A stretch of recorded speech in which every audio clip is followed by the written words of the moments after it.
Okay, good afternoon, ladies and gentlemen. Thank you all for joining today's fifth international webinar with theme Age-Friendly University Students Initiatives, held by Universitas Respati Indonesia, Urindo, in collaboration with Universitas Respati Yogyakarta and University College of Medical Sciences, UCMS Delhi, India. And this webinar also celebrates 2 years of collaboration between Urindo and UCMS India. My name is Tia from Universitas Respati Indonesia and I'm Master Ceremony at this event.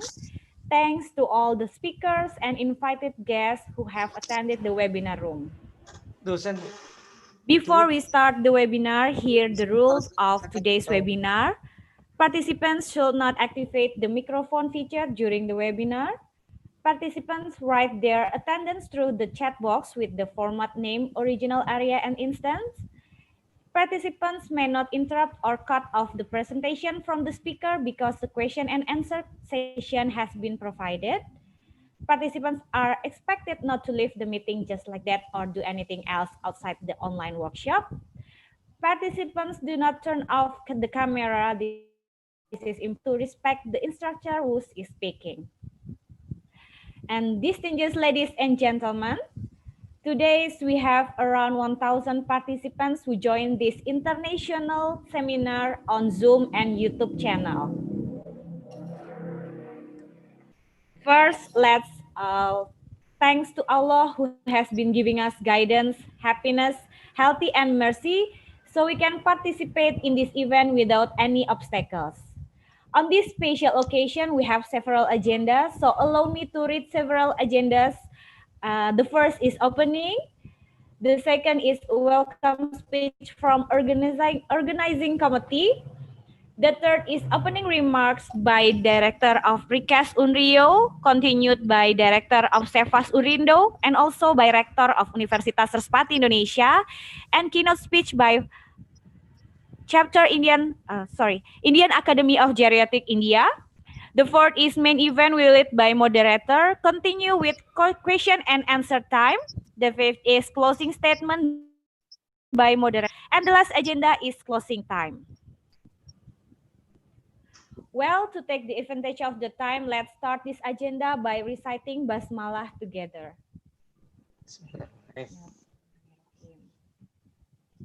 Now we will listen to Indonesian anthem and India anthem. Please.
Next, we will listen India anthem. Please, Mas Ricky.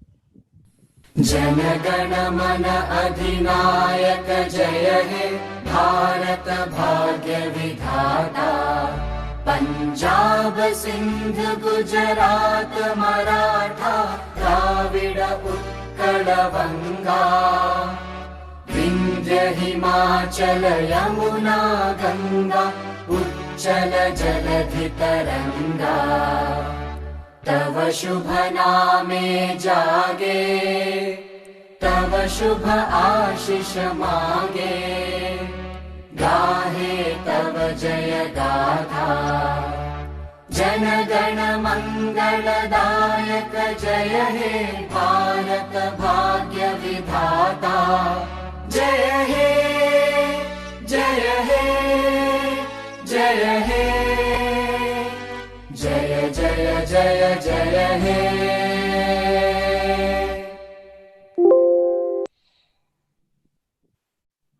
Okay, thank you.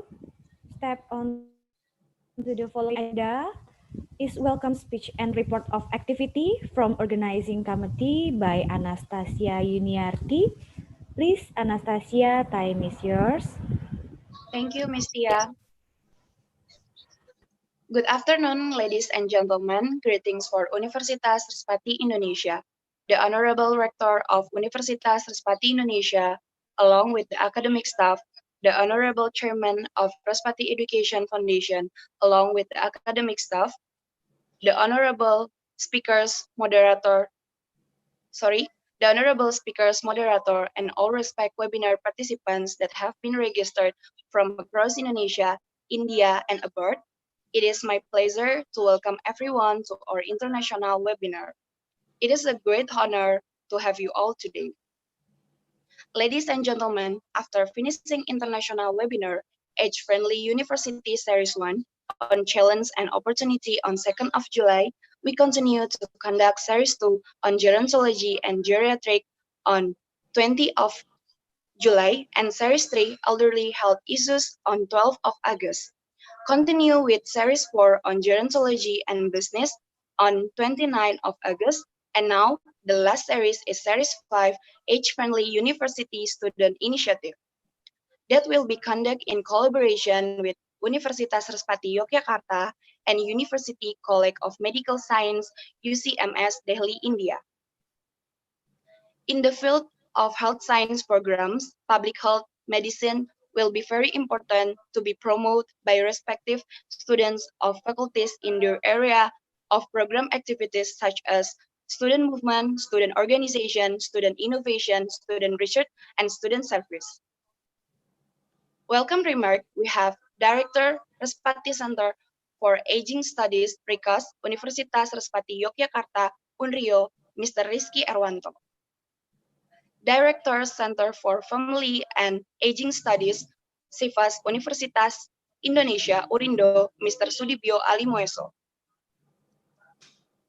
Rector of Universitas Respati Indonesia, Profesor Tribudi Raharjo, and Mr. Asis Gol, Faculty Advisor for Student Chapter Indian Academic of Gerontic IAG. With pride on student panel, we have student movement, Mrs. Susiana Nugraha, PhD student at Universitas Indonesia, Vice Director of Center for Family and Aging Studies, Sifas Urindo. Student Organization, Kamaksi Bansal, Medical Student of UCMS, President Chapter Indian Academic of Gerontic IAG. Student Innovation, Nikhil Gaur, Medical Student of UCMS, Media Head for Student Chapter Indian Academic of Geriatric IAG. Student Research, Christophorus Marcelinus, Public Health Master Student of Urindo. Student Service, Rianti Almasaritane, Public Health Undergraduate Student of Unrio. With respect, we will also have expert comment and discussion today. Mr. IGP Suka Aryana, Geriatrician, President of Healthy Aging Society from Indonesia, Mrs. Asmi Dawati Asari, Malaysian Research Institute on Aging, My Aging from Malaysia, Mr. Takeshi Nakagawa, researchers at National Center of Gerontic and Gerontology from Japan, Ladies and gentlemen, as the chairperson of organizing committee, from the bottom of my heart, I would like to extend our high appreciation to all speakers and moderator and congrats to participants on joining webinar today. A big thanks to all members of the organizing committee for all great work so this event can be held. Finally, I will to expert my special thanks to Professor Tribudi Raharjo for the building our confidence to hold the series of the international webinar and to the Respati Education Foundation who always support our activities sincerely. Ladies and gentlemen, have a blessed morning and have a great webinar. God bless all. Thank you for the attention. Thank you, Anastasia, for the welcome speech. And we move to the next agenda. We will listen the opening remarks by Director of Respati Center for Aging Studies, Rikas Unrio, Mr. Ricky Erwanto, by video showing.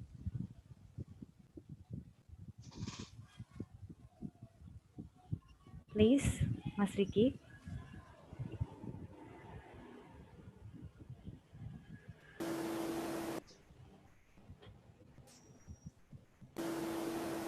Assalamualaikum warahmatullahi wabarakatuh. Good afternoon, ladies and gentlemen. The Honorable Professor Tribudi Wahyuni Raharjo, as Rector of Universitas Respati Indonesia, Dr. Asis Gul, Faculty Advisor for Student Chapter Indian Academic of Geriatrics, the Honorable the Chairman of Respati Education Foundation, Professor Santoso, as Rector of Universitas Respati Yogyakarta, Dr. Sudipyo Alimuso, as Director of the Center for Family and Aging Studies, Universitas Respati Indonesia. A warm greeting for all students from Universitas Respati Indonesia, Universitas Respati Yogyakarta, Indian Academic of Geriatric, and Universitas Indonesia. The Honorable Gerontologic expert from Indonesia, Malaysia, and Japan, and for all of participants from India, Indonesia, Malaysia, Japan, Singapore, Sri Lanka, Taiwan, Philippines, and others. Thank you very much for the opportunity given to me today to deliver an opening remark for the International Webinar Series 5 with the theme at Friendly University Student Initiative. As we know, the high percentage of the population elderly around of the world, especially in Indonesia, will bring challenges or opportunities for various parties. Universitas Respati Indonesia, the only age-friendly university in Indonesia, can seize this opportunity which makes the elderly active and dignified elderly. The theme of Webinar Series 5 is fascinating because students also play an essential role in initiating the formation of the age-friendly university.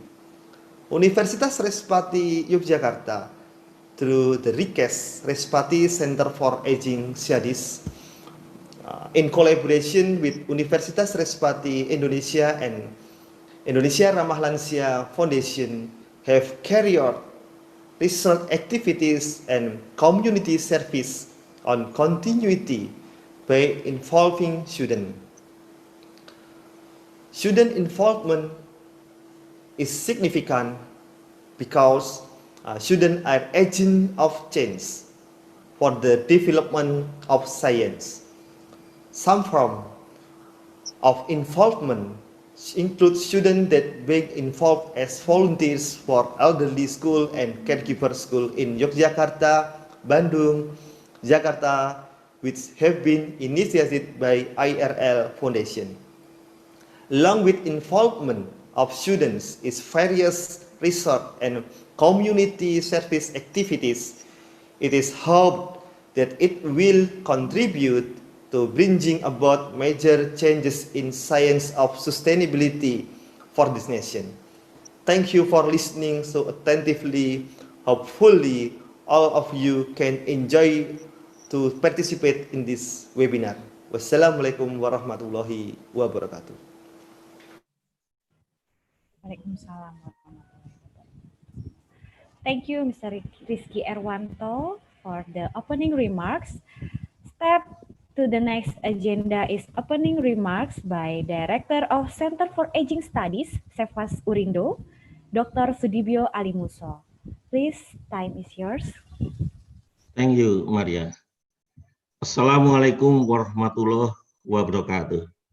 Good afternoon. Honorable Professor Tribudi, Rector University of Urindo, Honorable Dr. Aziz Gul, Faculty Advisor for Student Chapter, Indian Academy of Geriatric, Honorable Mr. Rizky Irwanto, Director Respati Center for Aging Studies, Universitas Respati Jakarta, Honorable Speakers of Student Panel, Expert Comment and Discussion, Moderator and Organizing Committee of the International Webinar Series number 5. Distinguished guests, ladies and gentlemen, let us express our gratitude to God Almighty that this afternoon we have been able to hold the International Series number 5 webinar, Age Friendly University, with the theme Student Initiative. This international webinar was well organized under the leadership of Professor Tribudi, Rector of the University of Respati, Indonesia, in collaboration with the Indian Academy of Geriatric and Universitas Respati, Yogyakarta. On behalf of the Center for Family and Aging Studies, Urindo, I'm happy to participate in the holding of the 5th series of the International Age Friendly University Webinar Series. Since its inception, Cefas has been committed to improving the quality of elderly people to successful aging. In this regard, including improving the lives of our older members of society through innovative education programs, research, and community involvement. Through various programs designs, Cefas Urindo takes a leadership role in preparing Respati University Indonesia to realize it as a university that is ready to face various challenges from an aging demographic. Step by step, Cefas Urindo actively encourages the Respati University community, staff and students to be involved in forming and realizing an elderly-friendly university program. Although Cefas Urindo is only 2 years old since it was established in 2018, however, several things has been done as a pilot effort to carry out several activities in line with the 10 age-friendly university principle, namely such as encouraging the participation of older adults in all the core activities of the Respati University, including educational and research programs, promoting intergenerational learning to facilitate the reciprocal sharing of expertise between learners of all ages, ensuring that the Respati University research agenda is informed by the needs of an aging society, and to promote public discourse on how higher education can better respond to the varied interests and needs of older adults, increasing the understanding of students of the longevity dividend and the increasing complexity and richness that aging brings to our society, enhancing access for older adults to the Respati University range of health and wellness programs and its arts and cultural activities, ensuring regular dialogue with related organizations, government as well, NGOs and private sectors representing the interests of the aging population.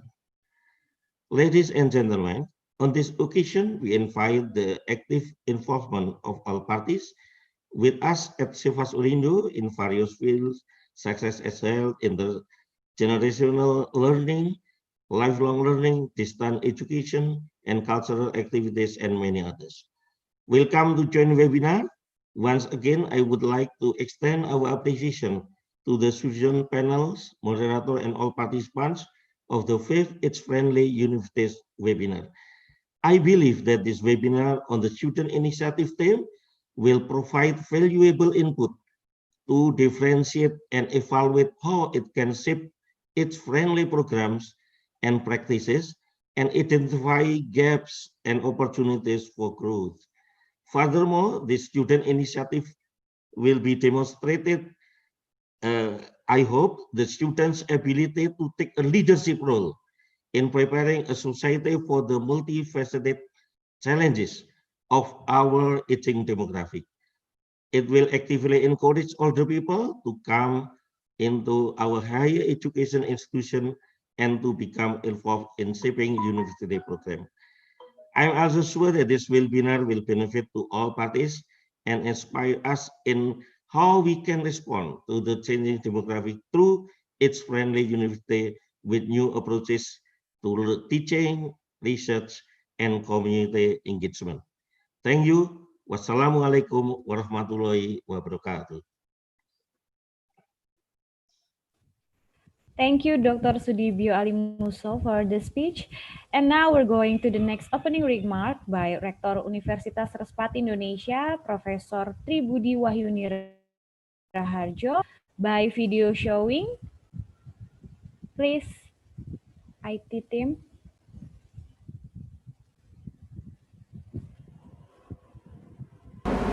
Good afternoon, ladies and gentlemen.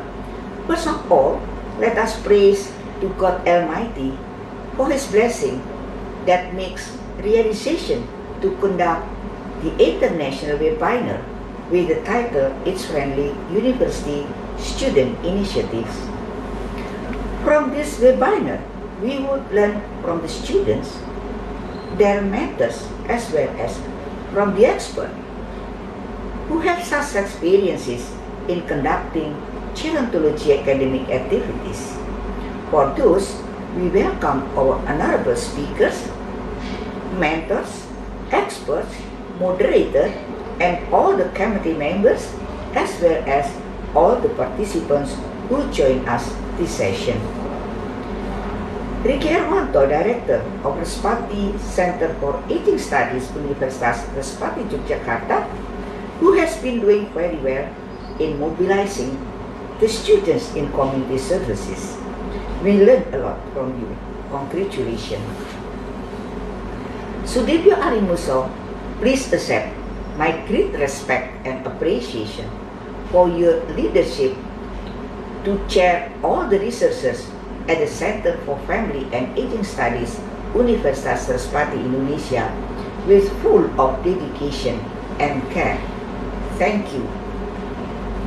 Asis Gwer, the geriatrician of UCMS Delhi University, I am grateful that Asis is very special for his student as passionate mentor of student chapter of Indian Academy of Geriatrics. Asis is also my amazing guru. We will learn from you and your students. Susyana Nugraha is very special to me and to all of us. She is not just my brilliant PhD student, but also a leader as Vice Director of Center for Family and Aging Studies, Universitas Respati Indonesia. She is very active in student movement to initiate networking with Japan government and international institutions. Good luck, Susyana. I'm proud of you. Kamaksi Mansa, the President of Student Chapter of Indian Academy of Geriatrics, she is really brilliant medical student of UCMS Delhi University. To me, she's one of my best friends, even her age is very young, with other friends like Nikhil, Gaurav, and Diksha. My highest appreciation to this organization that provides a platform to encourage the student in the field of gerontology and geriatrics. She will share to us about her organization. Thank you, Kamaksi. Nikhil Gaur, Media Head for Student Chapter of India Academy of Geriatrics. I prefer to call him Nikhil Baum, as he was very brave to drive car when he visited Indonesia for leisure and conference. He is also very smart and diligent in studying to become a good medical doctor and leader. During COVID-19 pandemics, Nikhil and friends were very active and creative to invent various online student activities. One of them was called Season Synergy. Nikhil, please share your innovation. Christopher Smart Sirinus, the Smart Master Student of Public Health Study Program, I found his amazing research for his thesis and his concern on aging issues in the study program.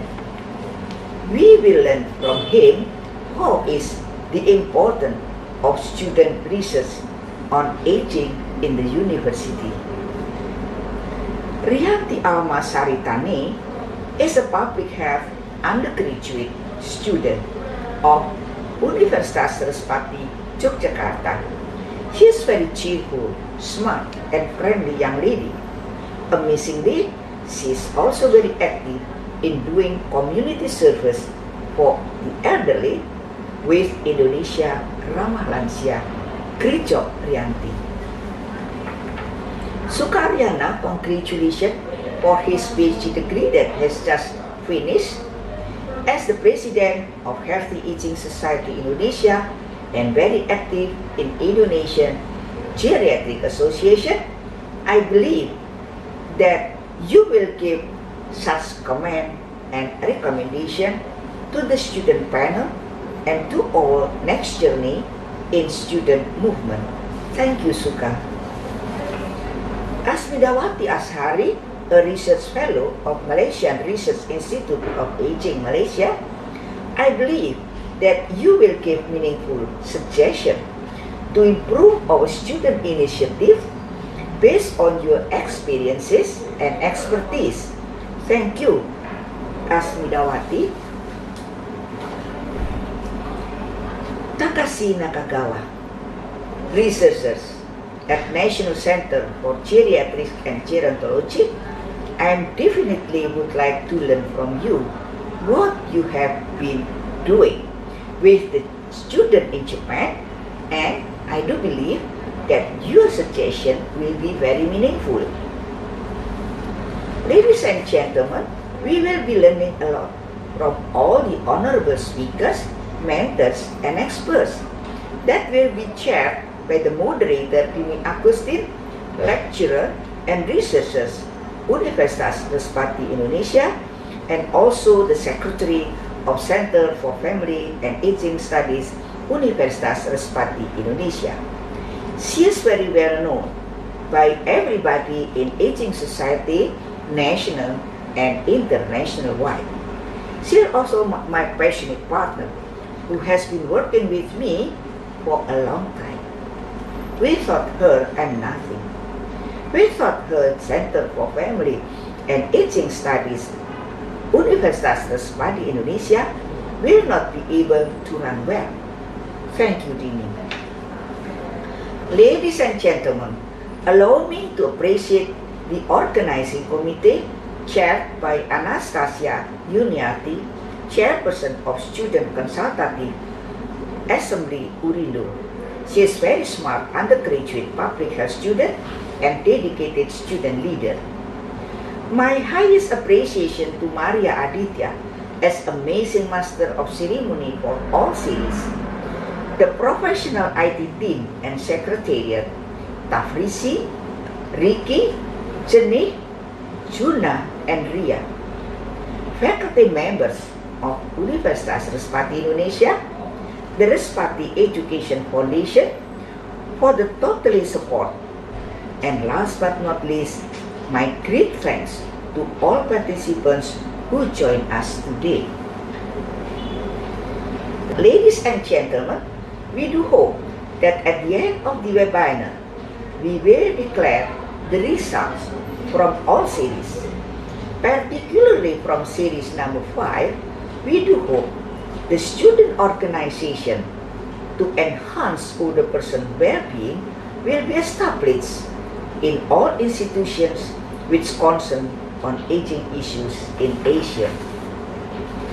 Please accept my limitation that makes inconvenient to all of you. Good luck with the webinar. With the blessing of the Lord, the fifth and the last international webinar on age-friendly university is officially open. Thank you for kind attention.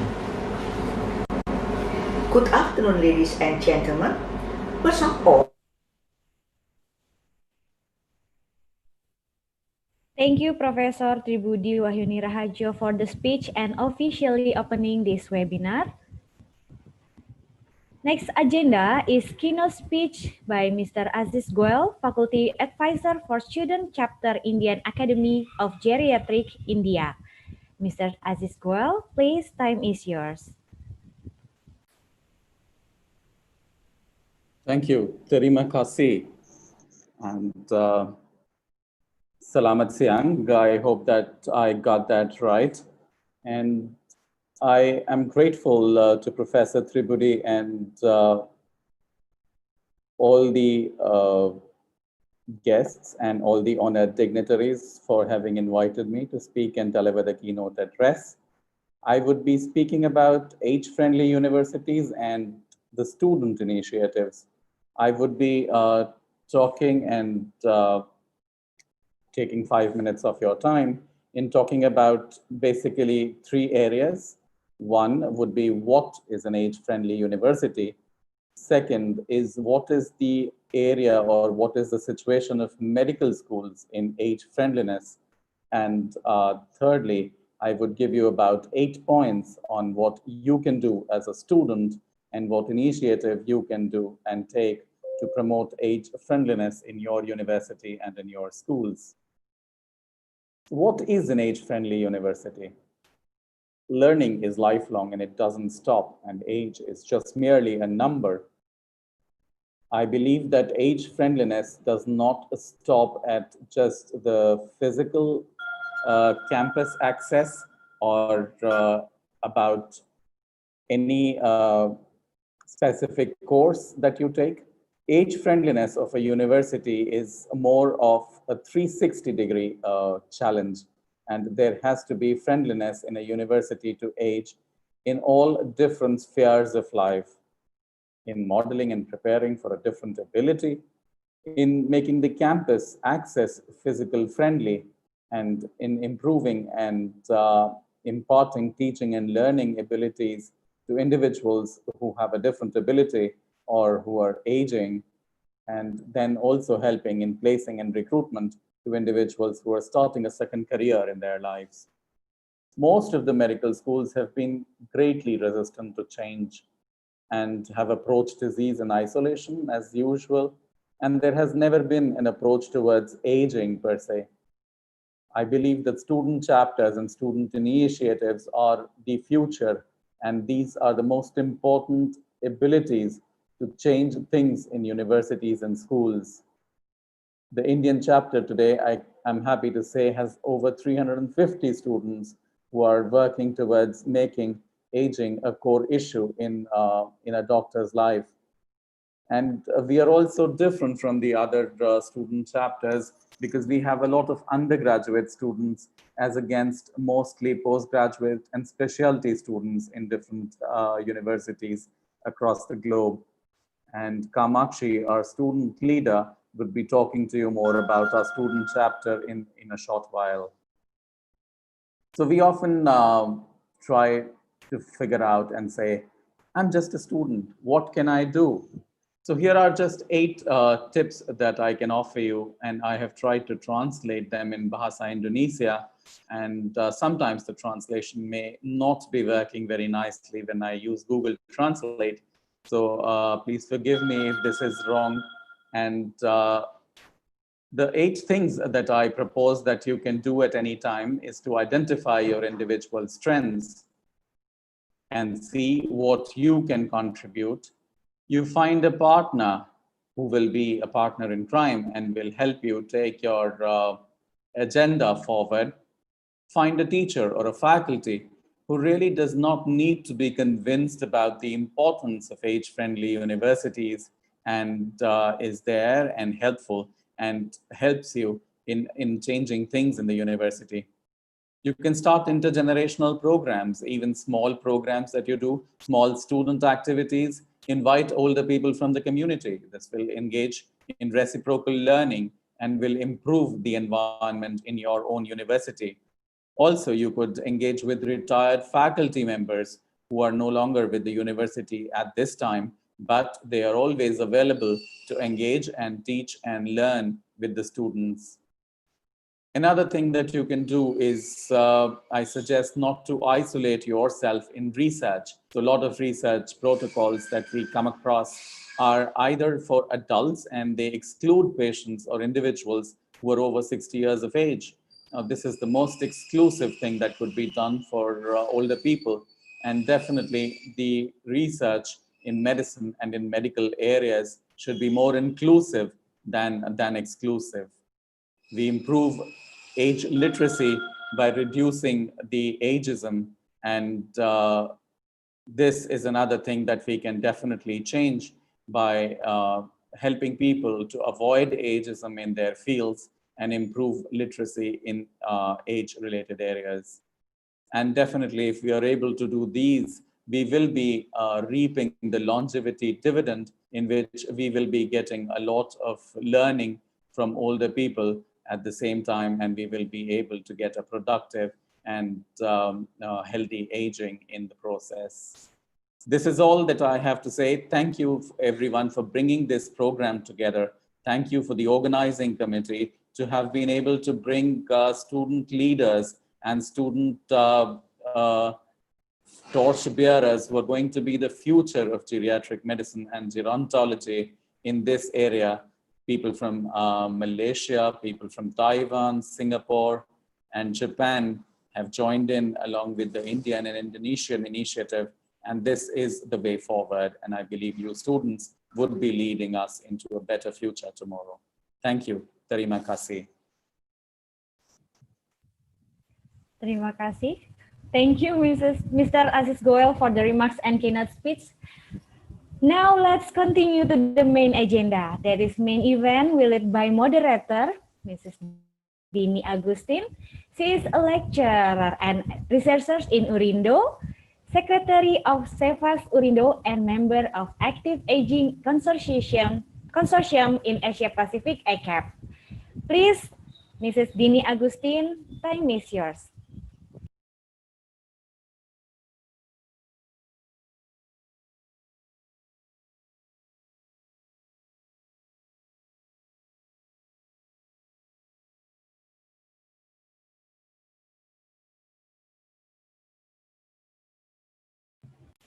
Sorry.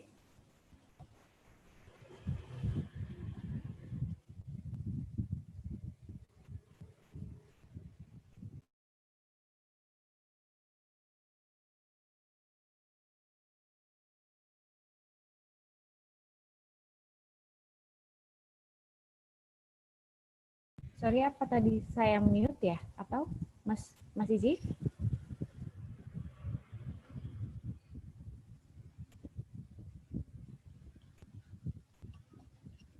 Aku pakai ini habis putus-putus dulu. Oke. Oke. Sorry. This is Dini Agustin. Okay. I just disconnect my my internet. Sorry, Tia. Sorry, Tia. Okay. Good afternoon. Okay. Assalamualaikum. The Honorable Rector of Universitas Respati, Indonesia, Professor Tribudi Raharjo, the Honorable Vice Rector, Dr. Tis Suratmi and Ms. Tiwi Nurhasuti, the Honorable Chairman of Respati Education Foundation, Mr. Tony Sugiarso, distinguished speaker, fellow lecturer and student, and all participants of the webinar. Ladies and gentlemen, first of all, I would like to welcome you all to prestigious webinar Series 5 on Student Initiative held by the Student Executive Body of Universitas Respati Indonesia and Universitas Respati Yogyakarta in collaboration with Student Chapter of Indian Academy of Geriatrics, India. In this occasion, we shall have outstanding presentation from our student representative, whom I believe shall enrich our insight and knowledge regarding the theme of this webinar. Before the presentation begins, allow me to introduce the first presenter. Our first presenter is Susiana Nugraha. Currently, she is a postgraduate student at Faculty of Public Health, Universitas Indonesia.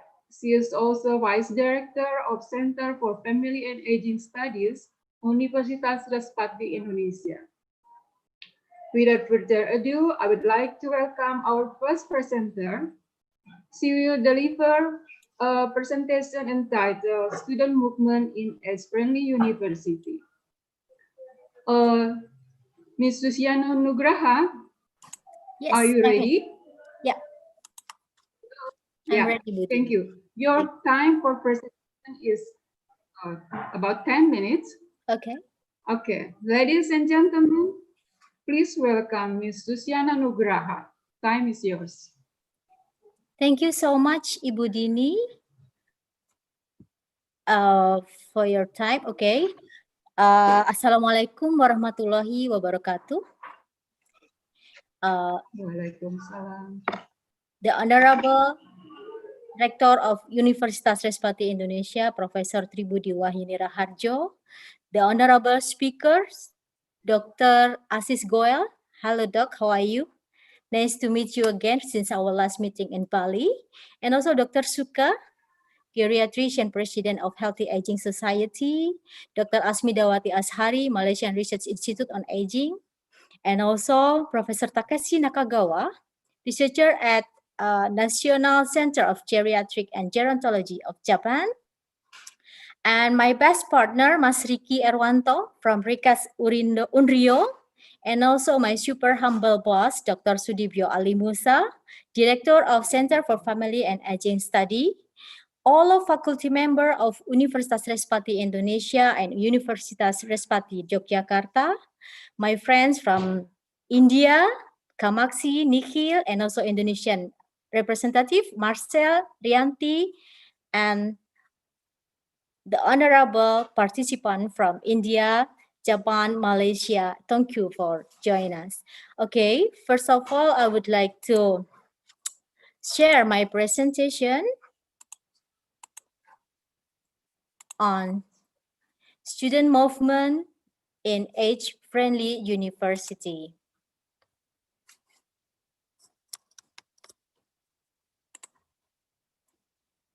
Okay. Starting from our background, that all of us know that the number of older people is growing annually at unprecedented number, and a lot of individuals are experiencing the increased longevity.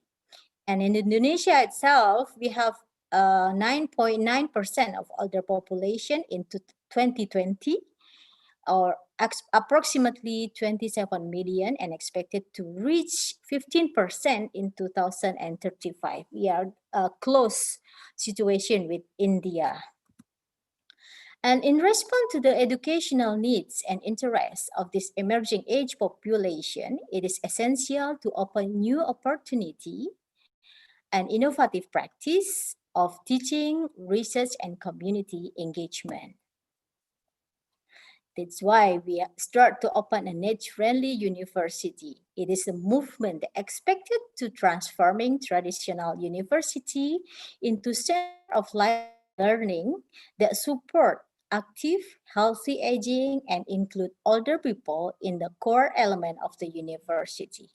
There are at least 6 pillars of this age-friendly university, namely research and innovation, as being informed by Dr. Asis, that we cannot leave the elderly when we conduct a research and innovation. And then teaching and learning, lifelong learning, that being included in age-friendly university. And this is the important thing, is intergenerational learning that include young and older generation all together. And then encourage career and enterprise, and also civic engagement. The essential of student movement in approaching age-friendly university is based on the condition that students in higher education are rarely exposed to the information about aging or interact with older individuals. The age-friendly university in principle advocate that older adults have access to educational, career, culture, and wellness activity at institution that institution extend aging education to the younger students and promote age integration by bringing younger and older learners all together in educational exchange. Why the student movement is essential is based on 3 principles in this age-friendly university. First is to promote intergenerational learning, to facilitate the reciprocal sharing of expertise between learners of all ages, to increase the understanding of students of the longevity dividend and the increasing complexity and richness that aging brings to our society, to ensure that the university research agenda is informed by the needs of aging society, and to promote public discourse and how higher education can better respond to the varied interests and needs of older adults. And the last one is to enhance access for older adults in the university's range of health and wellness program and its art and cultural activity. This is for principle that at least have been engaged in our activity in age-friendly university in Universitas Respati, Indonesia. Okay, then let me inform you the journey of the journey in achieving age-friendly university and the establishment of Center for Family and Aging Studies. It was launched in May 12, 2018. Center for Family and Aging Study is a center for study that contribute to research, education, policy development for family welfare and resilience, in particular to aging studies. We have our motto is bridging family and older person for better life. Our mission is becoming an international standard center for family and aging studies that contribute to welfare of family and the elderly. Of course, our mission is by conducting research, education, community service, and community engagement, and also building national and international network for improvement of family and elderly welfare. Our goal is resulting scientific publication, providing policy recommendation, community has a good understanding and effort to improve their family and elderly well-being through education, training, and counseling. And then improving the family and the elderly welfare through empowerment carried out to community services and the creation of good cooperation through national and international network in order to improve the welfare of the family and the elderly. This is our journey. Before 2018, numerous research on aging issue has been performed by Urindo researcher and the students. Professor Tribudi, Dr. Ati, Ibu Dini, Ibu Tri Suratmi, and all of faculty member has been conduct research. And then starting from 2018, we have started the establishment of CEFAS, and then we start to make collaboration and in research with area Economic Research Institute of Asia and East Asia, and then ECAP, and then with Nagasaki University, and we also perform a policy recommendation, collaborate with BKKBN, National Body for Demographic and Population, Ministry of Health, Ministry of Social Affairs, and others. And then we also conduct research collaboration with national and international policy in 2018 and 2020. This year, we start to conduct lots of other research collaboration, policy recommendation, and also the most important thing is the establishment of senior school or elderly school in West Java and Jakarta chapter, stripped by SEVAS in collaboration with Indonesia Ramah Lansia or IRL.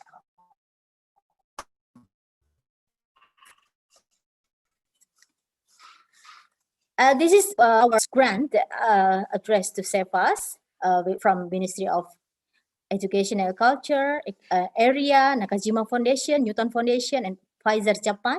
It's about dementia awareness in community in collaboration with International University of Health and Welfare Tokyo. This is our activity from 2018 until 2020. And of course, we welcome to all of students to join with our activity. So all of you can join us in our research activity, community services, and also community engagement. This is the activity that we have done with the community and also in research activities. Based on our activity, we will provide evidence-based research based on what the elderly need, and then we can do something better for the community. And then the student movement for community service and community engagement is very important to improve our intergenerational collaboration. And then we will enhance our age-friendly university. This is our international collaboration. We have Nagasaki University, International University of Health and Welfare Tokyo, and then also Thammasat University, Hong Kong Polytechnic University, and Delhi University, Loughborough University, and Hawaii University. We hope in the future we can do a lot of collaboration between other university, and then we can do something better in research and community engagement with our collaboration. Thank you so much for your kindness attention, and God bless all. Thank you. Thank you very much, Ms. Susiana Nugraha, for your informative and interesting talk. You also manage your time very tight, and thank you again. Our second presentation is Kamaksi Bangsa. Hello, Kamo. You're there. Okay. Hi. He's a medical student of University College of Medical Science, India. She is also a president of Student Chapter Indian Academy of Geriatrics. Now I'd like to welcome our second presenter, Kamo. She will deliver presentation on student organization. Your time for presentation is 10 minutes. Ladies and gentlemen, please welcome Kamaksi Bangsa. Time is yours.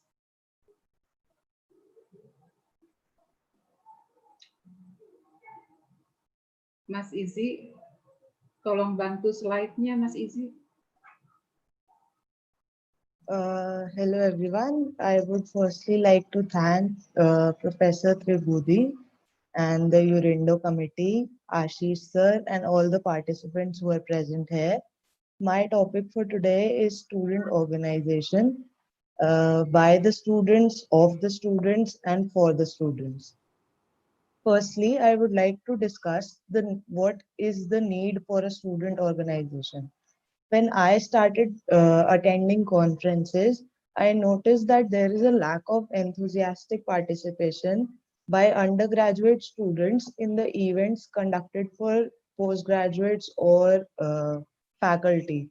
So a student organization is essential to provide a separate platform for undergraduate students to express themselves as well as have a healthy competition with their peers. It also aims to bring out the best in students and provide them with leadership opportunities. After all, the youth is the future.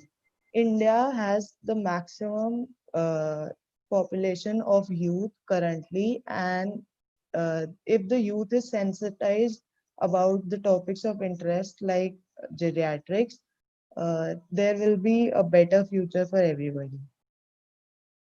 So I would like to highlight some strengths of students. Undergraduate students are often young and looked down upon by seniors, and their several qualities are neglected. But I would like to focus on the positive aspects of being a student. Firstly, we have an extremely optimistic attitude and the zeal and enthusiasm to bring about a change. We have the hunger to prove ourselves, and therefore we strive to do better with everything we decide to do. Students have excellent management skills and various talents that can add to the cause. Some people are very good at designing stuff, some have very creative ideas, and all this bringing it together on one platform can lead to a change. They have imaginative and creative ideas and can think outside of the box. And lastly, they have the courage to get things done. So I'd like to share our journey at the Indian Academy of Geriatric Student Chapter. It started with just a suggestion. I was exiting the room after a meeting with Ashish sir, and he just asked me if we should make a student chapter for this organization, and asked me if I wanted to lead it. I was doubtful at first, being a student, but then he motivated me to start this. So I talked to several people. Most of them were my friends, and we made a team of 6 people and decided how we should go about this and what can be done, when to do it, where will the funding come from, and all that. And we decided that whatever we do should be in the best interests of students. After that, we launched the student chapter. Didn't get that good of a response in the initial months. Figured out the problems, modified stuff, added more opportunities for students so that they are interested, and carried out various events so that the people started to know about us. Now we are expanding exponentially from the last 3-4 months, and we have over 350 plus students across India dedicated to bring a change in the field of geriatrics. So at our organization, the main vision was to promote awareness on geriatric medicine amongst undergraduate and postgraduate students of this country, to promote research in general, encourage participation in annual conferences, webinars, and everything, and then encourage participation in the annual meetings of the Indian Academy of Geriatrics, and network with similar student chapters across the globe. So on this journey, some people joined us, some left, but these remain constant. I am very thankful for everybody who has been there continuously, especially to Ashish sir, Professor Tribhuti, and my amazing team. Uh, Here is my team, and here are some comments from the students themselves who have been on this journey, and most of them had the opinion that they didn't know much about geriatrics before joining this organization, and it has been an eye opener for them towards the needs of the elderly population, as well as the things students can do to improve the status. So I can read out one or two. So Surya says that if in one word I have to describe my journey with IAGSC so far, I would call it an eye opener. As medical students who are going to take responsibility of the medical and psychosocial care of geriatric age group in the future, how oblivious we are to their special needs and requirements. Working with IAG has enabled me to develop the right perspective through which I need to approach every older person in the course of delivering medical care and psychosocial support. I can't be thankful enough to IAGSC. Gaurang says that the idea of student organization has always amazed me, but when I was presented with this idea of promotion and guidance of research related activities which was never done before. I knew it was going to be somewhat of an enlightening experience. So what I want to say here is that on this journey, students got to learn themselves as well as do something better for other people. So that was it. Thank you so much for giving me this opportunity, and thank you. Wow. Thank you very much, Kamu, for your presentation. Very interesting journey organization. Thank you. Now we come to our next presenter. He is a medical student also of University College of Medical Science, India. And he is a media head for student chapter of Indian Academy of Geriatrics. Please welcome our third presenter, Nikhil Gaur. He will deliver a presentation on student innovation. Nikhil, your time for presentation is 10 minutes. Ladies and gentlemen, please welcome Nikhil Gaur. Time is yours. Thank you, Dini, and thank you, University Urindo, for having me here. I'm super grateful that I've been able to present my views from what we are doing at Indian Academy of Geriatrics student chapter. So I'll be sharing my screen.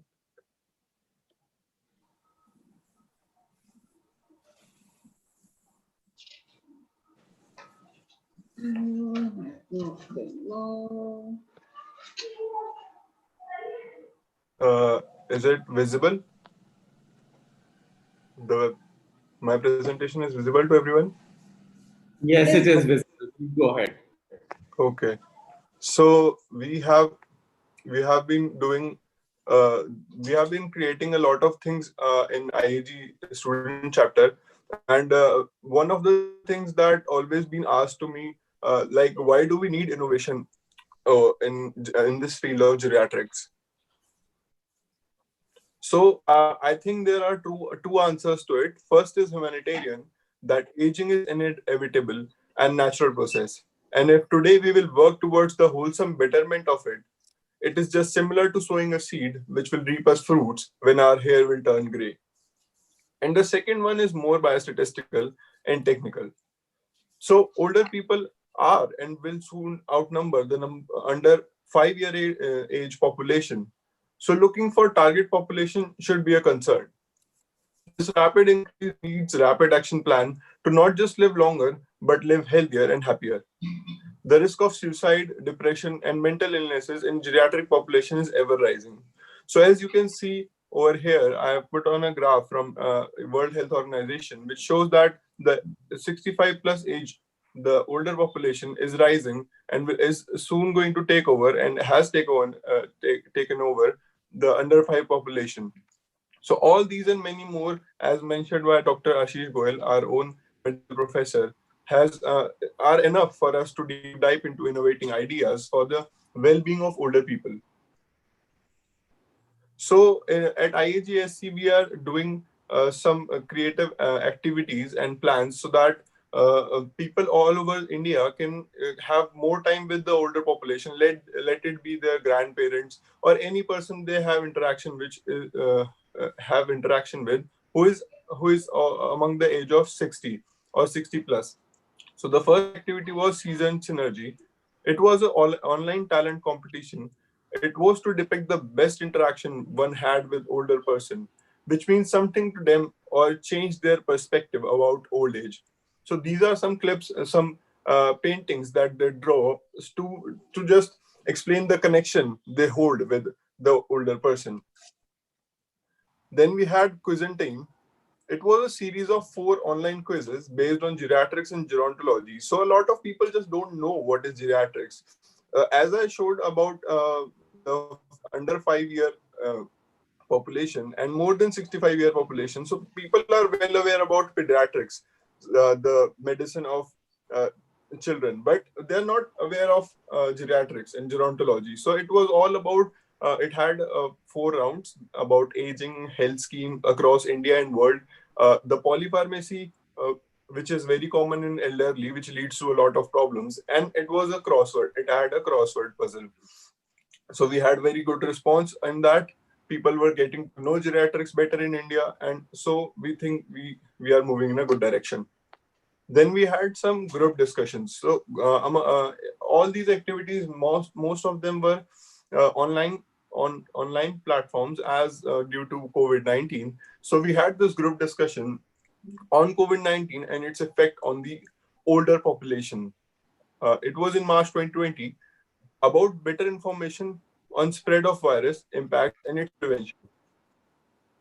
The next was a very amazing webinar on elderly abuse and neglect, of which we had a great panel of people all over the world, which had lot of knowledge about geriatrics, and they are here to enlighten us about it. My own friends, the members of Indian Academy of Geriatrics, Rashmi and Suyash, were the moderators, which handled it pretty well. The next was my favorite because I have some interest in photography. So it was Happy Aging, the photography competition. It was the online social media based competition, cherishing the connection students or young generation have with their grandparents or parents or any older person. We asked the participants to capture the happiness, joy, and content within the old eyes, which are full of wisdom. So I'm talking about a lot of activities here. So I just want to stop for a moment and let you think about it. Like, why are we doing this? These activities are all over the place. Like a lot of online competitions are there, but I think uh, these activities give us a way to make participants more informative about the geriatrics, and it gives them time to spend with the elderly population so that they can build a connection, so that the population does not feel lonely or depressed, maybe because a lot of people above the age of 60, because of the loss of spouse and a lot of other issues, get lonely and mentally depressed. So these activities lead to their connections with new people, which are all, by the way, the students. We are thinking of going to the old age homes and establishing the connections between 60 plus population and the students, the medical students, the dental students, or any other students for that matter. So the next activity was the newsletter. So the communication is and has been the best way to share what we have within ourselves, and also to develop a community of diverse minded people. With that in mind, we have created this quarterly newsletter, which is a result of recurring mind boggling discussions and review of a lot of latest literature on geriatrics, to keep the members and non members who are even slightly interested or inclined, or just they want to know what is the geriatric medicine, so that they can understand better the wholesome health and well-being of older people. Then we are trying to achieve something that when we try, as I talked about, when we try participants to indulge in such activities or competitions, our backstage interest is to give them the precious moments again and again with older people around them, so that they establish a connection with the population. Because as our Dr. Ashish Goel told, that we generally tend to feel that what can we do, but the even the mere amount of time, some minutes or some hours with the with elderly population can help them a lot, and will not cost anything to us. There are a lot of activities worldwide where some students are assigned to people in the old age homes, where they are giving just 2 or 3 hours per month, which seems like which people just waste randomly over social media. But if they're doing it for the elderly, they're establishing, they're promoting the elderly health, mental health and physical health, which they will also be benefited if they'll be sometime they'll be old and they'll be in the old age home, and then someone will be there for them, the student, which they have own built. So the other thing is to educate them about problem faced by older people, so that they can think creatively about solving them. So the whole point of innovation is to let them think creatively about solving problems with the resources they have. So the other thing is to increase awareness of end-of-life care issues such as palliative care and hospice care, encourage and provide opportunities for medical student clinical and basic science research in geriatrics. So our team at IAG student chapter is giving grants to 3 or 4 medical students all around the country so that they can perform more research, evidence-based results on geriatric medicine. So we here feel that the geriatric medicine is 50% medicine and other 50% just being a good and compassionate person towards the older population, of which we are inevitably going to become a part of. And demographically, which is increasing at rapid rate so much, so that the action has to be taken right now. That is all from my side. Thank you. Thank you. Special thanks to Urindo University for having us here, and Professor Tribudi, who is and always will be our great friend, Dr. Ashish Goel, who is our medical professor at UCMS New Delhi and a great mentor. Thank you. Thank you very much, Nigel. Very creative and innovative program. Thank you for your presentation. And now our fourth presentation is Christophorus Marcellinus. He is a master student of Public Health Universitas Respati, Indonesia. Please welcome our fourth presenter. Hello, Marcel. Hello. Yeah, okay. He will deliver a presentation on student research. Your time for presentation is 10 minutes. Ladies and gentlemen, please welcome Christophorus Marcellinus. Time is yours. Okay, thank you for the time. First of all, good afternoon for everyone and nice to meet you all. Firstly, let us say thanksgiving for God for give us health and wellness today. And my name is Christophorus Marcellinus. I'm one of master public health student at University Respati, Indonesia. And I will bring the international webinar with the theme Age-Friendly University Student Invites.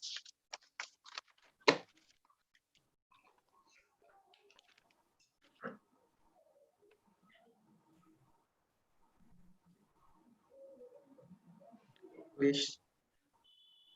Marcia. Please share. Yeah, please share the PowerPoint. Okay.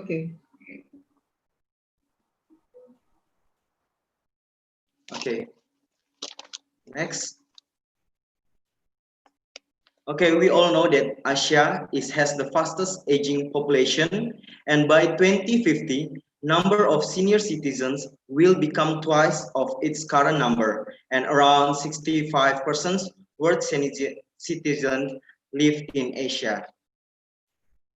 And it's increased every year, and around 65% it's live in Asia at 2050. Next.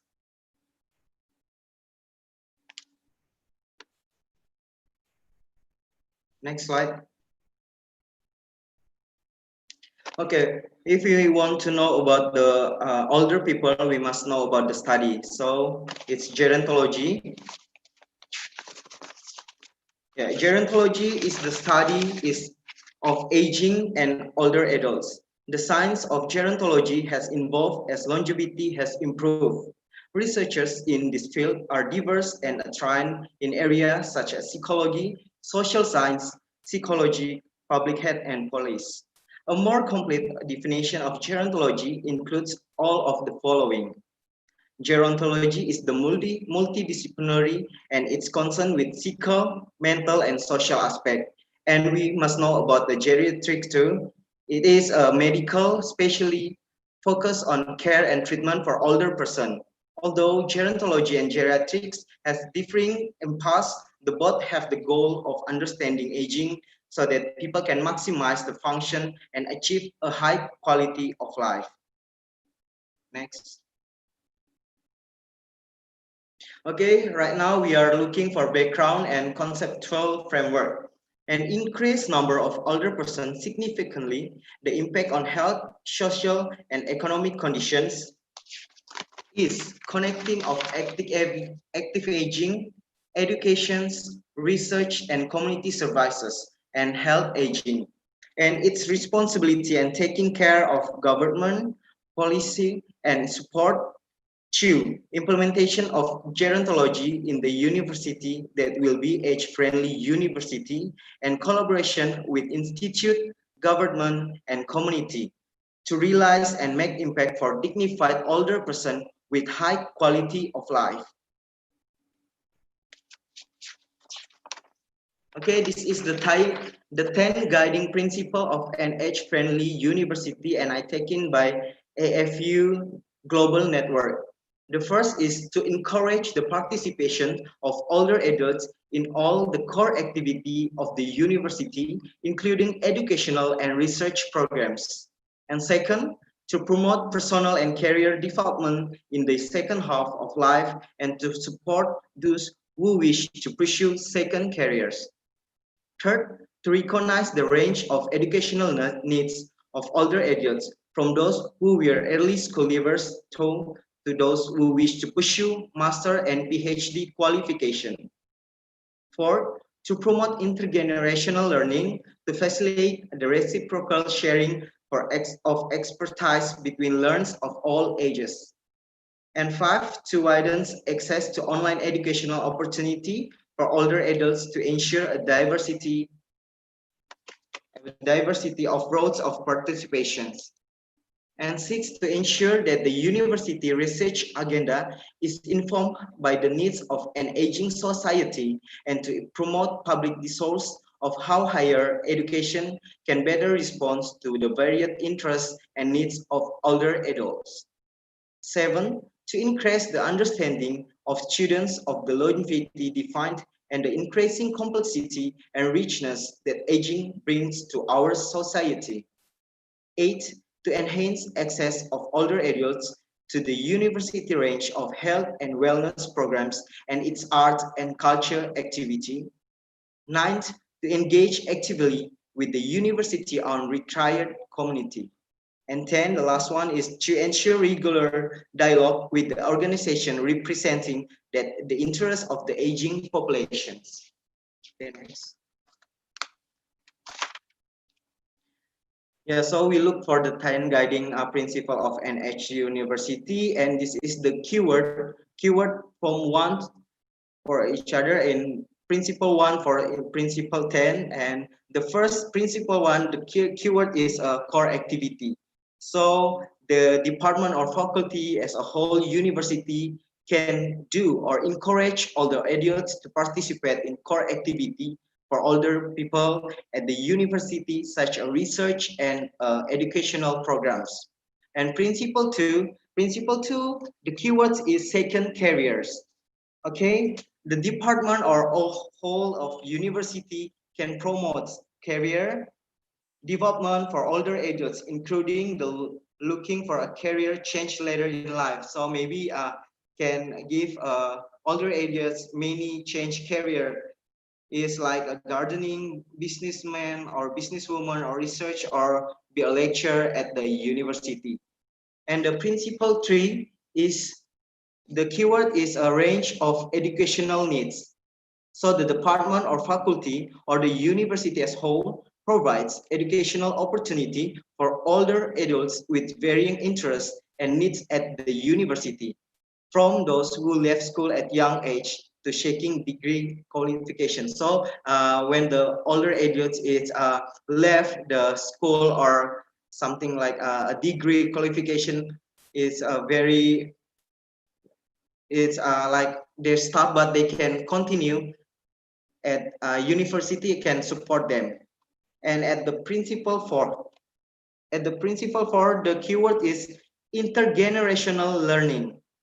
So the university can promote learning across generation to support reciprocal sharing of expertise between among people of all ages. So can give like something communication and can know what for the older people and young people want to do and make some initiative at the university. And the principle 5, the keyword is online educational opportunity. So the department or university can offer older adults education opportunity through online platform. Right now we have in a pandemic, so many subject or studies we must use a platform from online like Zoom and other. Okay, next to principle 6. Principle 6 is research agenda. Okay, research agenda. So the university can think about a research topic and supports research that will address the needs of aging society. Participates in public conversation about how university can support the interests and needs of older adults. So the university must know about what the older people needs so they can support them and with the research agenda and make an interest for all generations. Next to principle 7. In principle 7, the keyword is longevity defined. So the department or faculty or the university as whole promotes an understanding among students that living longer is a good health, brings social, economic, and health benefits to society. So the university can teach or can give information that when we longer life, we living in longer life is make a good impact for us because we can do many things, especially we can do for a social, economic, and health benefits. Okay, and principle 8. Principle 8, the keywords is healthness and wellness programs, art, culture, activity. So the department can provide access to its health and wellness programs for the older adults and to do some arts and culture activity like dancing and traditional dancing, can make a homemade and anything that it's make a good impact for the older adults. And principle 9. Principle 9, its keyword is retried community.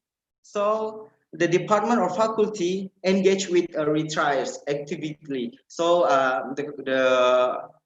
the university can give activity for the retired community so they can do something and they cannot feel boring if they pass their work, so they can do something good for them and it's not make their boring. And the last is principle 10. Principle 10, the keywords is dialogue. So the department or faculty or the university of as whole engage with organization that represent the interests of older adults. So we must do some routine dialogue with older adults so we can know what they want and what the missions or what they want to do. So it's make the high quality of life for them. Okay, next. Okay, this is our research and publication in Faculty of Postgraduate Studies, University of Respati, Indonesia, especially of public health master students. It is around 45 theses and 20 research, multidisciplinary, particularly related to health and social issue. And 7 international publication, Q1 Scopes Index about tempe and cognitive function, and 30 national publication about healthy and aging, 4 collaboration research with Lowbrook University about tempe and dementia. Funding come from Newton Found British Council, DRPM UI in 2010 to 2018.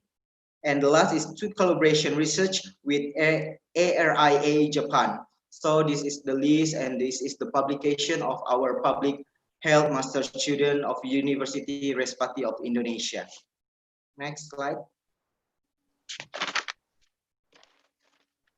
Okay, this is my last assessment to make a thesis as public health master students, and this is the result of ongoing research with the title, The Difference Between Treatment Passive Room and Treatment Body Vibration for Range of Motion, Non-Independent Elderly at Panti Werda Melania, Pademangan, Jakarta Utara. And the background is an elderly person will experience as a complete change in physique related to the decline and ability of body tissue, especially in psychological function in the musculoskeletal system and neurological system. Psychologically, in the elderly will experience many physical change, decreased function and ability. The body will also decrease with age, especially musculoskeletal deterioration, such as decreased muscle strength, extremities, endurance, and coordination, and limit range of motion in joints. The factor will affect elderly in carrying out activity of daily of living, so they cannot do the activity daily living, and will also result in joint and muscle stiffness. Objective determine whether the differences between passive room therapy and treatment body vibration. I'm trying to looking the differences between the passive room and treatment body vibration and range of motion in non-independent elderly people at Melania Pademangan nursing home. Method in this experiment, it's use a quasi-experiment design with design from pre-test and post-test without control design group.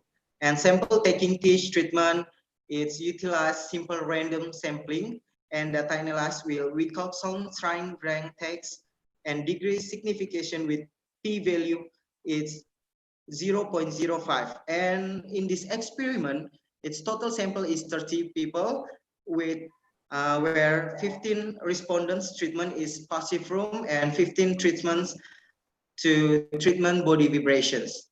And the result of the experiment is, okay, its significance is 0.001, meaning that the value of significance, p-value, is 0.001, p-value is less than 0.05.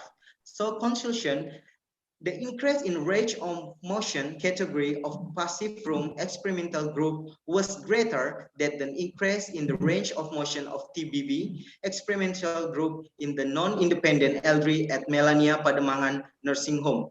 So after I do the experiment, I looked at the therapy room range of motion passive is better and it's great for active for the range of motion in older adults. Okay, next slide. Okay, this is the sum of picture that during the treatment of ROM passive, and we look we do some treatment based on SOP for give a technique room passive for older adult person. And next slide.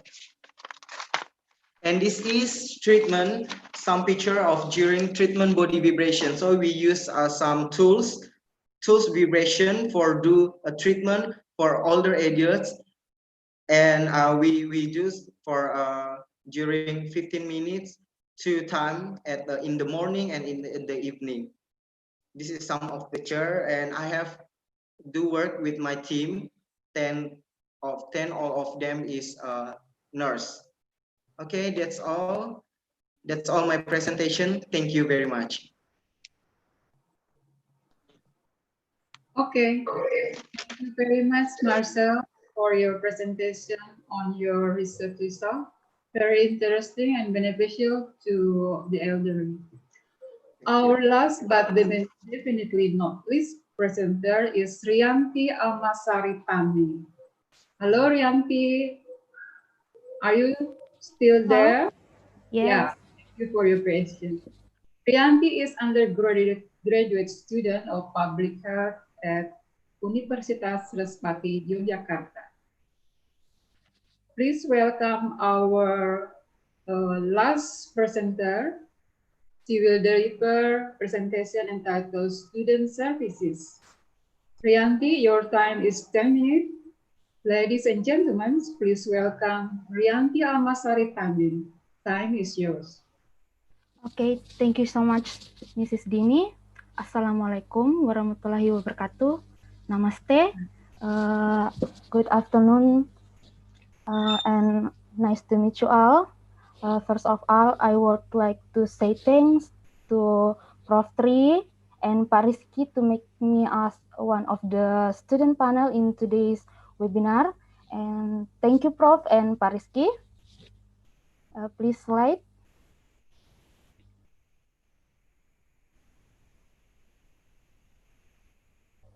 Okay, thank you so much. Okay.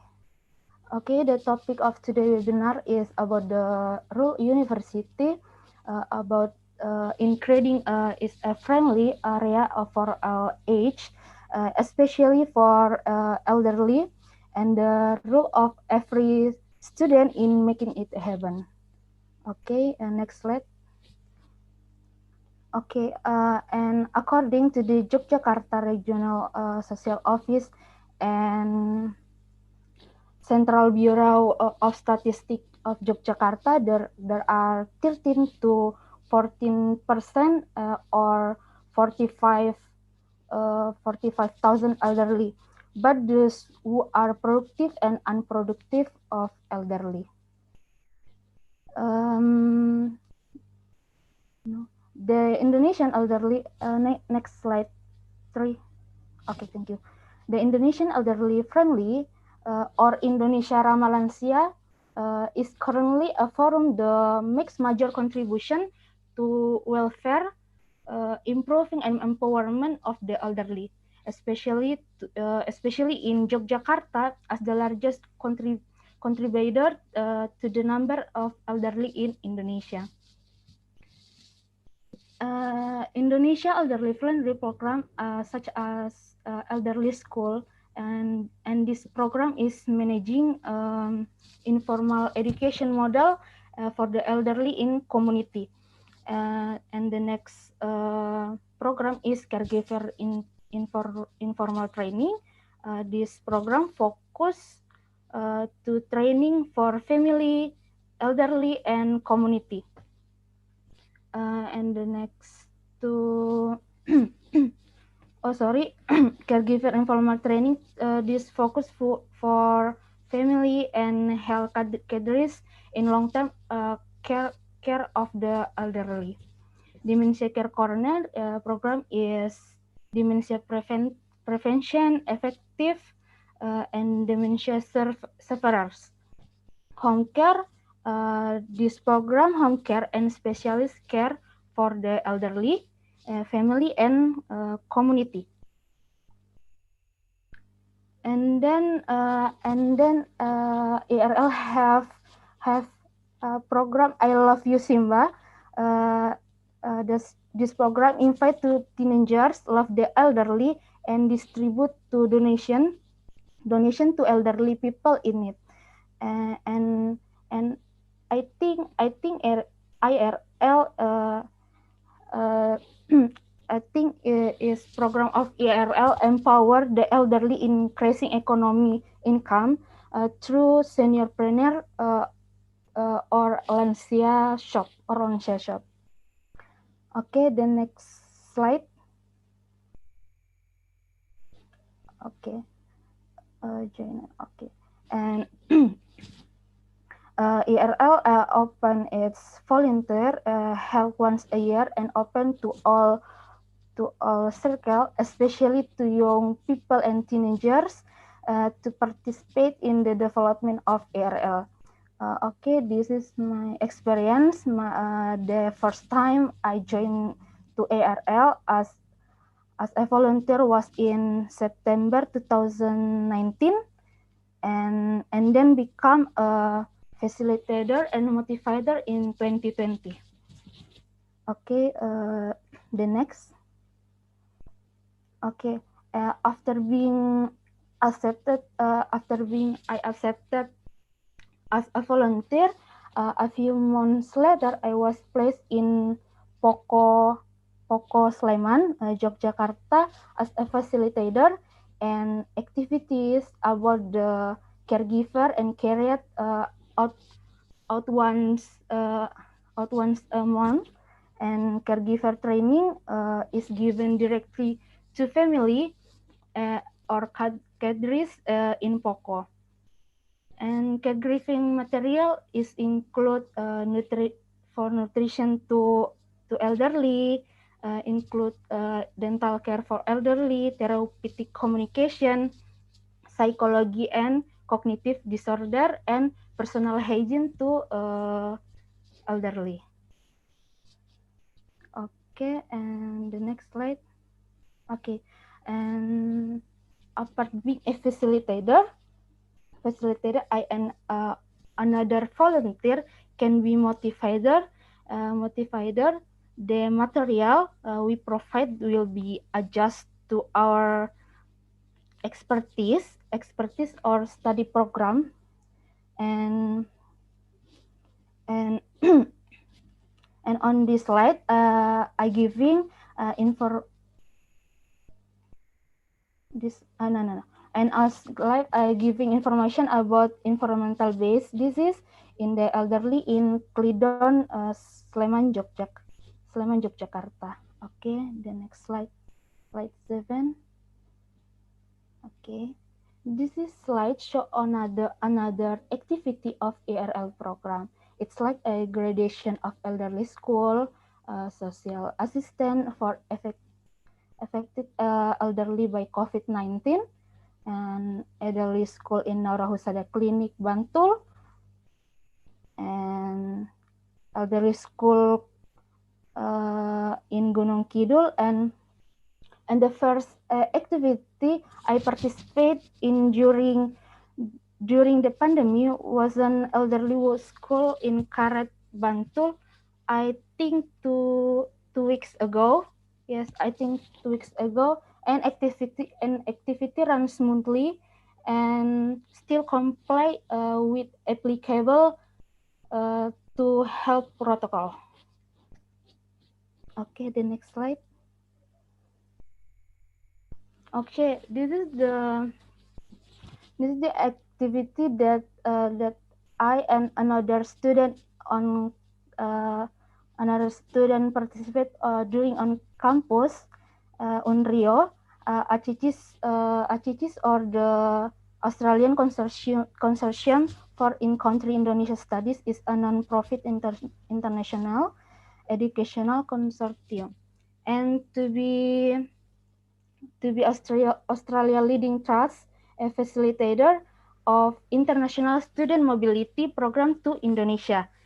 ACICIS collaborate with the Faculty of Public Health at the University of Indonesia and several other university in Indonesia. But the program are not only with the health faculty. Okay, the next slide. And then ACICIS is working with the public health study program Faculty of Health Science Unrio since 2017 until now. Now for public health field study activity in this case, Unrio is trusted to handle rural area, and urban area handled by University Indonesia and another university in Indonesia. And activities carried out such as visiting primary healthcare or puskesmas. They will observe room at the puskesmas and visiting to integrated health post or posyandu too. And apart from student and lecture of Unrio, ACICIS student will also be accompanied by buddies to help with translation. And this activity, Unrio student accompanied by example Ibu Utari, Ibu Rodia, Ibu Ayu, and another lecture in Unrio. And who will be divide into student in three group to go around in three different to puskesmas and posyandu. So I I think well that I concludes my discussion for today. Hopefully for some good, and God bless you. Okay, thank you very much, Rianti. Your time is just in time. Okay, thank you. Hello, Rianti. Yeah. Thank you for your presentation. I believe your community program will be beneficial to the elderly. Very well, ladies and gentlemen, now we come to the session of the expert comment and discussion. We have expert from Indonesia, Dr. Suka Aryana, from Malaysia, Dr. Asmi Dawati Asari, and from Japan, Dr. Takeshi Nakagawa. Greetings from Jakarta to all of you. Thank you for joining the webinar. We are really highly appreciative. You will give comments on student presentation, about 5 minutes per person. Now, I would like to give the first opportunity to the lady first, Dr. Asmidawati Asari. Hello, Dr. Asmidawati. Hello, thank you, Yeah. Miss Dini. Yeah. Oh, Thank you for joining. Dr. Asmidawati is senior lecturer at Faculty of Human Ecology and researcher at Malaysian Research Institute on Aging, or My Aging, Malaysia. Dr. Asmidawati, time is yours. 5 okay. minutes for your comment to all the speakers. Okay, thank you. Okay, thank you very much, Miss Dini. First of all, I would like to thank our Honorable Professor Tribudi for inviting me to join this webinar, and my friends, Dr. Claudia from Melbourne, who introduced me to Dr. Ashi and led me to join this webinar as well. And Miss Dini, again, who are frequently contact with me regarding this webinar. And last but not least, to all of students and participants in this webinar. Okay, first of all, I would like to say I would like to congratulate all of students for your amazing presentation. And what I can say is just like your presentation is just amazing. Your effort to carry out with your to highlight about the aging research, I mean the career pathway towards aging are really valuable, and those who I think all that is covered everything way forward to aging. Okay, but I want to highlight some of key point regarding the presentation is especially for the student organization. I think Kamashi, okay, congratulations for your initiative to create the student chapter for India in aging. So what my advice is just to highlight, increase your networking. Okay, you can, increase your networking, not by joining the another aging interest group. Because we have a lot of platforms, social media platform. So through Facebook or Instagram, WhatsApp group, Telegram, so you can share about your organization and like knowledge exchange with the rest, maybe from the Victoria students, from Australian student, Malaysian student as well. So in My Aging, we have a postgraduate research group. So you can join the My Aging postgraduate students to become one for you to enhance your networking. And other that, you can go for the research collaboration. Okay, and maybe and another platform is be a co-authors for publication. I think that is the way to increase your networking. Okay, other than that, for the rest, the visibility. Okay, engage actively with the community, stakeholders, NGOs, physically or virtually, and again using the social media platform to show your visibility. And other than that, you can be part to become a volunteerism, engage with the all elderly activities. Okay, that is can show your visibility, and other than that, you can also participate and run with the regular dialogue or public talk, research sharing, scientific conference, attending the participation in scientific conference, representing the interests of the aging population. Okay, that is how you can increase, because I noticed you mentioned about numbers of people, not many youngsters interest in the aging group or research group. And other than that, the third key point is what I want to highlight is about interest, opportunity, and career pathway. Okay, so what we should do is increase the understandings and interests of students regarding the impact of the longevity and the aged nation. I mean, the impact of aging society. And then the most important thing is for the youngster is to reduce their ageism. Okay, because based on my experience, I use the aging simulator suit to let the students, my student, to feel how become old. Okay, so from that they can increase their empathy towards elderly.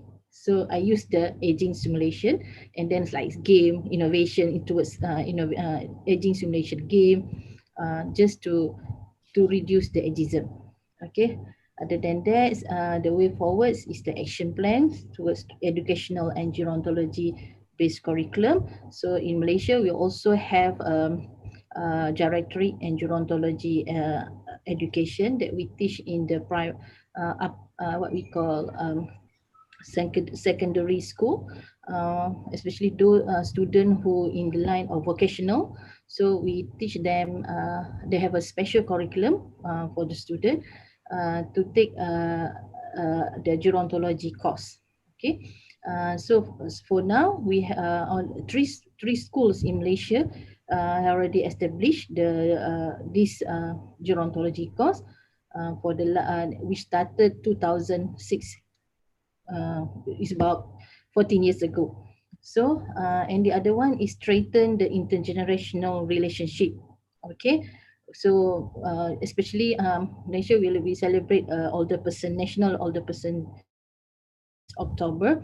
So we plan numbers of activity like working with the grandparents.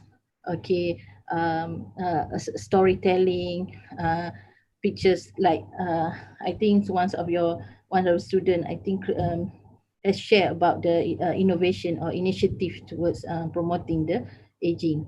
Okay, the other one is knowledge transfer, and knowledge sharing is a very important when we get involved with the elderly to come to our university and share their knowledge, or we exchange the knowledge between the experts and then get the knowledge based on their experience. So we go for the program like knowledge transfer and knowledge sharing. And last but not least, in UPM or my aging as well, we run a course we call lifelong learning program. We name it as a U3A. So this course is have been implemented for about 12 years ago. So we have a good feedback regarding the lifelong learning program for elderly. Other than that, we also encourage about the facilities and infrastructures in our university, because you want towards Dr. Asmida, for the interruption, your time is up.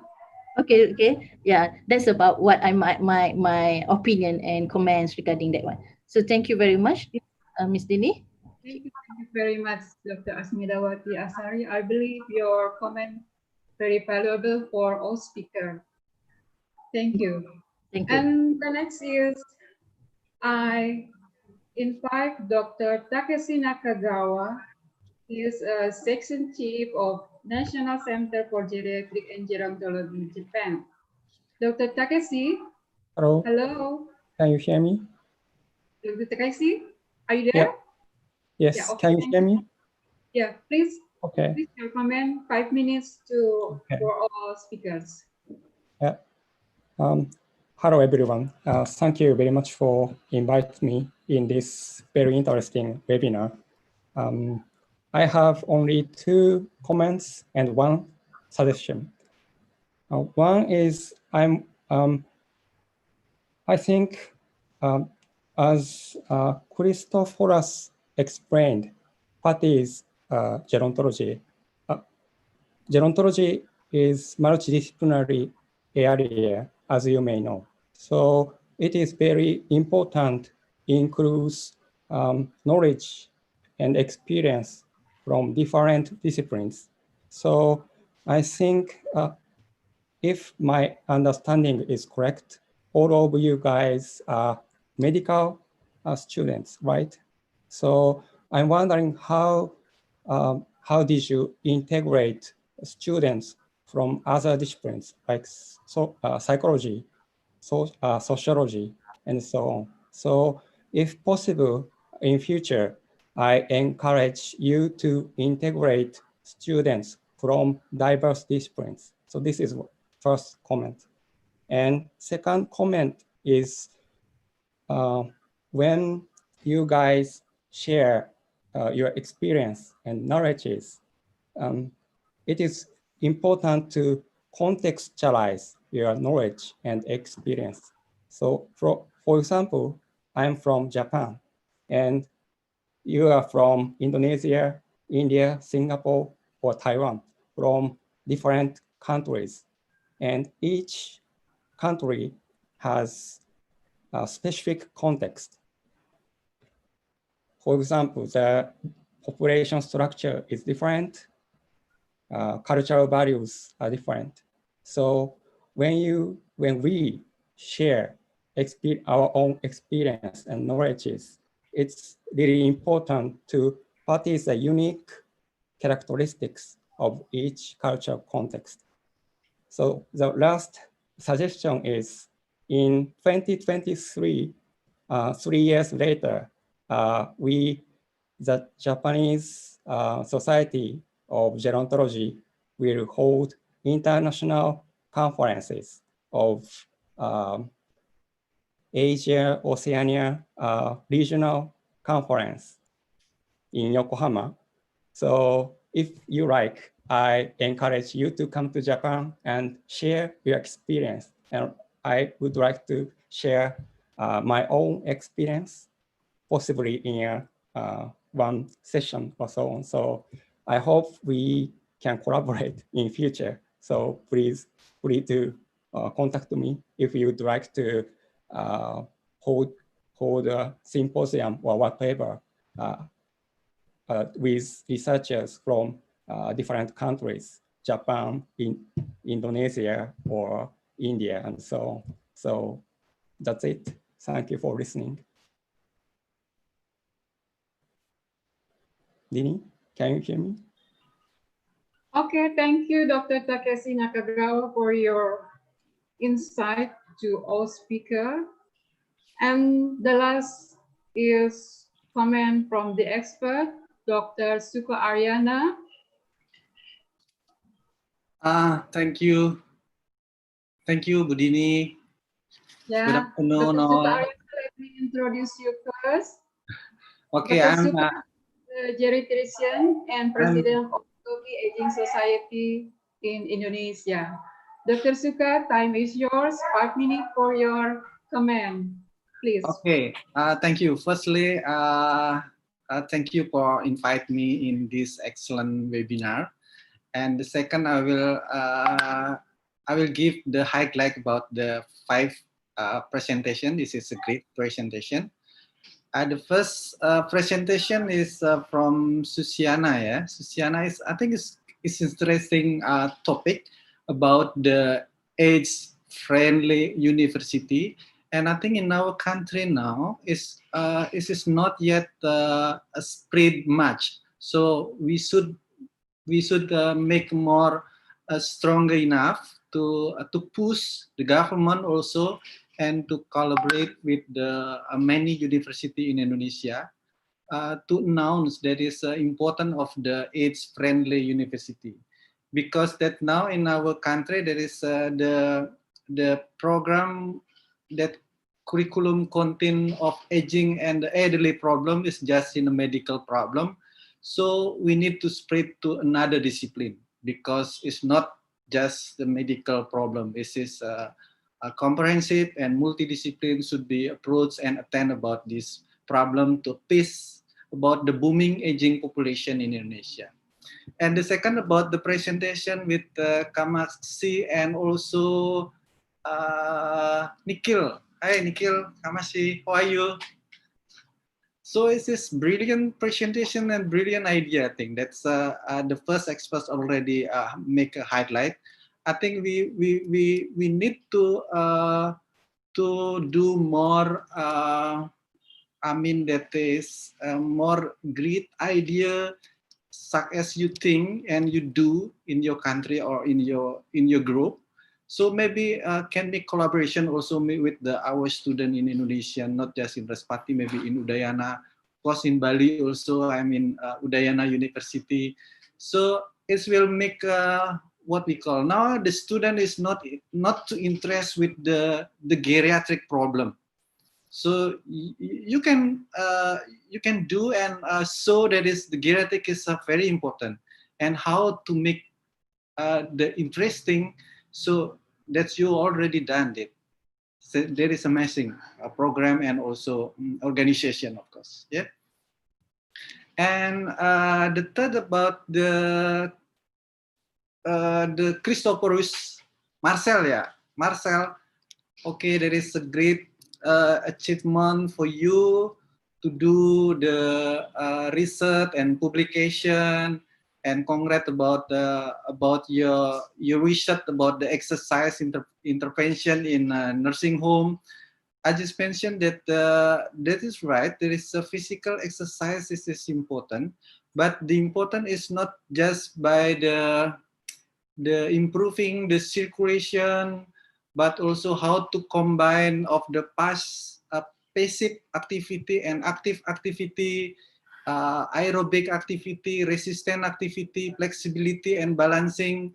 It will be a more benefit than just a passive activity and doing with the vibration. But it's depend on the patient also and depend on the elderly condition. And this activity will be improved. I mean that as our dissertation, our research result before, there is the muscle will be produce the protein, and the protein is many kind of the protein and can make the healthy. So exercise is like a polypill to improving the condition of elderly. So that is important. And the last to Rianti. Hello Rianti.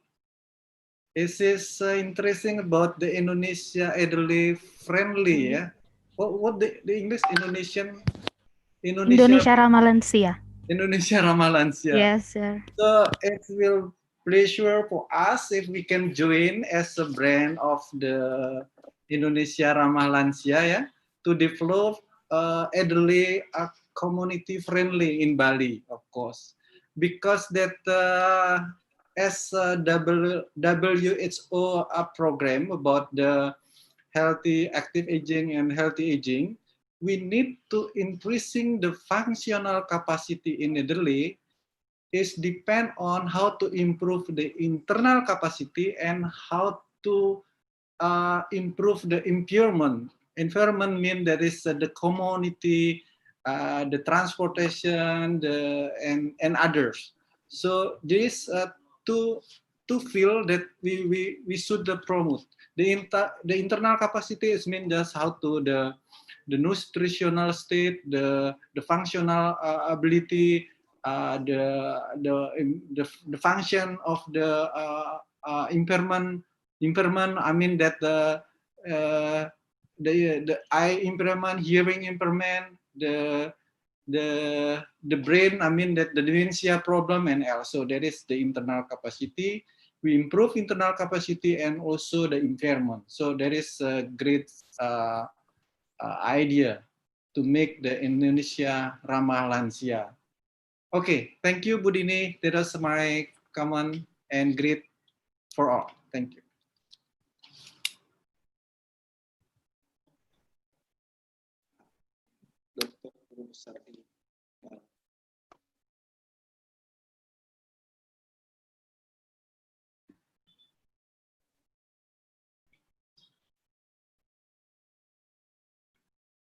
Budini.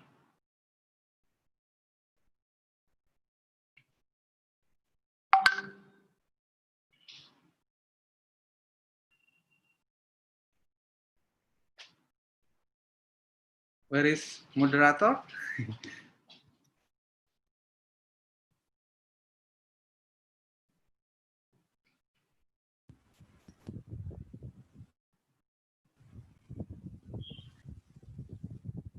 Mas Izi bisa dikontak untuk Bu Dini. Oh, oke. Belum di unmute Ibu. Belum di unmute.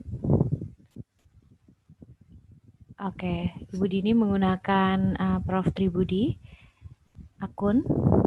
Untuk di unmute Ibu. Di unmute dulu Bu Dini. Di unmute. Ya, oke. Di unmute. Okay. So sorry for the trouble of the connection. Thank you very much, Dr. Suka Ariana, for your comment to all the speakers. Very detailed and very wonderful comment. And now, actually, I will give the opportunity to the participant to give a question. But I see in the chatting room that the speaker already answered directly the question from the participant. So this is a wonderful because we have a young and energetic speaker. So they directly answered the question. And now, ladies and gentlemen, that is all for this webinar series 5. This is the last series of the webinar. As the conclusion, we would like to present our summary from the webinar series as our declaration.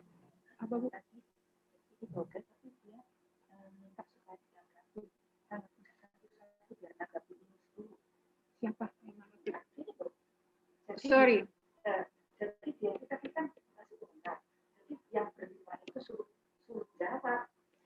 Oh, okay. Oh, I have miscommunication. To all the speaker, you have to give something like response to all comments from the expert. Starting from Susiana Nugraha, do you have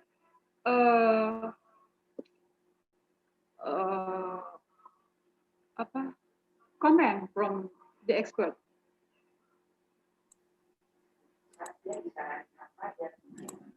Okay, thank you so much, Budini. Yeah, actually, I have no comment to the expert because they have give us good input. The input given by Dr. Asmidawati and also Dr. Suka, thank you so much. And we're expecting in the future, we will have better collaboration, especially in aging research. Yeah, actually in Indonesia, ourselves, what we have done with SafeFast right now is we have elderly community that connected to that connected to SafeFast researchers, and we also connected with social media like WhatsApp, and we have we call kuliah WhatsApp. So we frequently have communication with the elderly, like this week we talk about such issues like hypertension, and we give video, and then we will have communication with them. This is what we have done right now, and I'm expecting in the future we will have more students will join to our activity. And also, if possible, you will invite some friends from Okay. Malaysia and Yeah. also India to join us. Thank you. Yeah, thank you very much, Mrs. Yana Nugraha. And now, Kamaksi, do you have any comment or response from the expert? Yeah, I would firstly like to thank Dr. Asmidawati for giving us suggestions on how to increase our visibility as well as expand our organization. And we will definitely work on all the points suggested by her. And Dr. Takeshi suggested about collaborating with other specialties like psychology and everything. So we will try to collaborate with Delhi University students to integrate more. And thank you, Dr. Suka, for all the suggestions, and we'll definitely work on them. Thank you. Thank you, Kamo. And now, Nihil, are you still there, Nihil? Hello, I would like to say something about the comments of Mr. Takeshi, that he was right about contextualizing things before sharing our story. So from now onwards, I will try to, whenever talking about the geriatric healthcare system or geriatric population in India, I'll try to put a framework around the population, like percentage and quality of life. So that's a great suggestion. Thank you. And about the conference in Japan, I'll be very happy to be there if I'll be able to. And about the suggestion from Suka, Mr. Suka, that exercise is great, and also about the collaboration. So we'll try to build some activities for elderly so that they can have a simple exercise regime. And that's all from my side. Thank you, Nihil. Thank you so much. Yeah. Okay, the next is Marcel. Do you have any comment from the expert? Okay, thank you for the time. Okay, first of all, I would like to say thank you for all the commentator for give us a suggestion and advice for us, and it's very important for us to know more about the older person.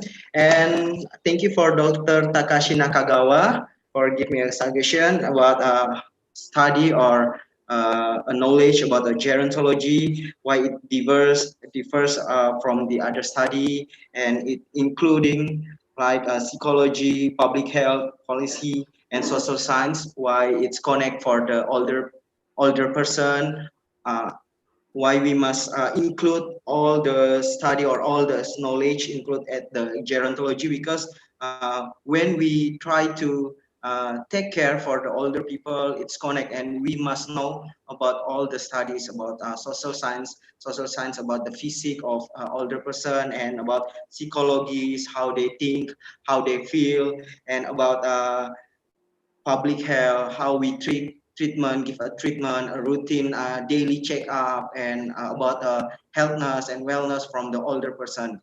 So I think it's very important for all the study we include for the one at a gerontology knowledge. And thank you for the Dr. Saka. It's give a suggestion for my research last assignment for my thesis. It's about why just do for room passive. It's not about many things like activity, exercise, and many things that we can do for the elderly people. And I just want to tell you us that this is my research I do for the non-independent older person. So it's very important to take care about their muscle, because they cannot do a daily activity.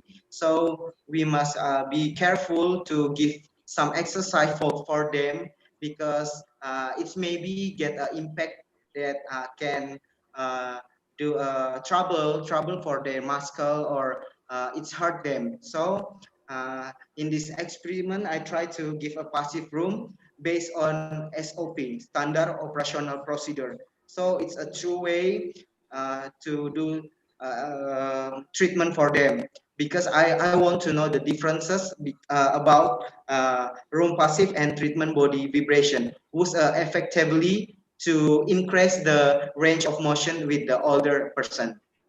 Okay, that's all from me. Thank you so much. Thank you, Marcel. And the last is Rianti. Hello, Rianti.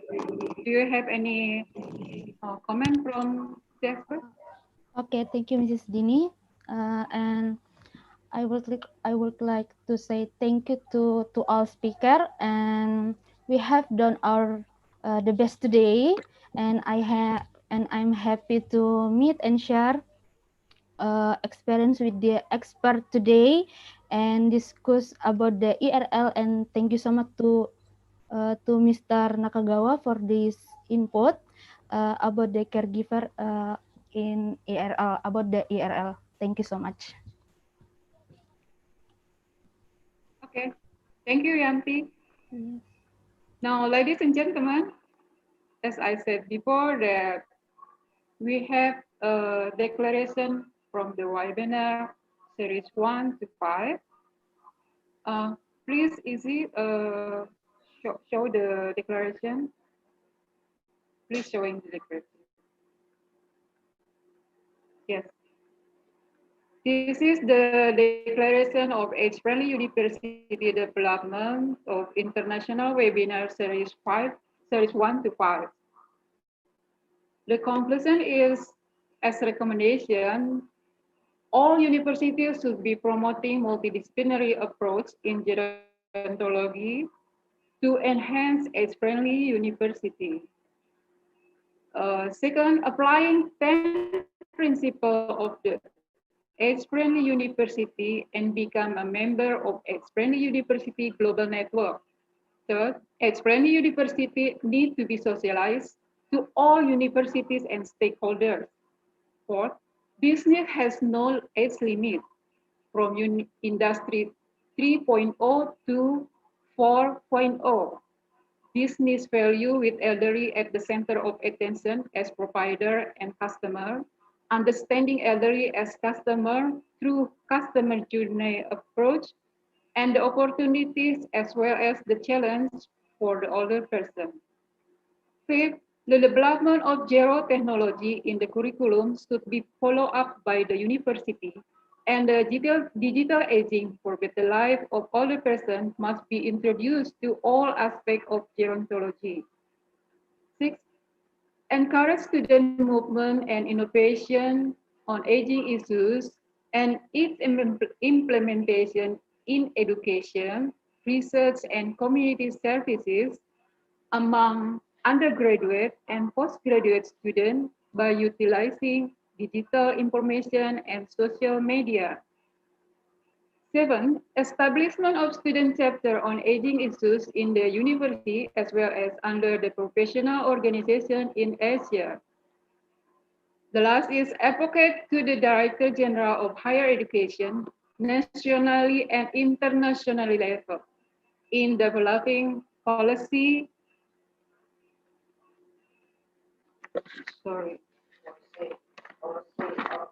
in developing policy of age-friendly university in Indonesia as part of challenge opportunity, gerontology and geriatrics, elderly health and business. This is all the declaration of age-friendly university development from the international webinar series 1 to 5.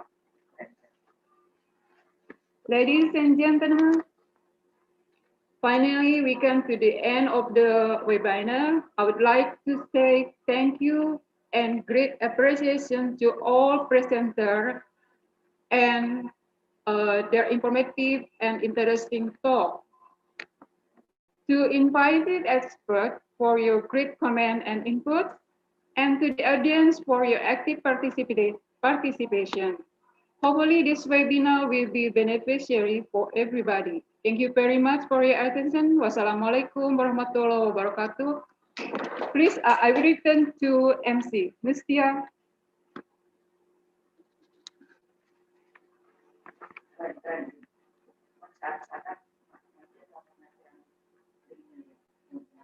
Itu putus-putus mulu. Putus banget.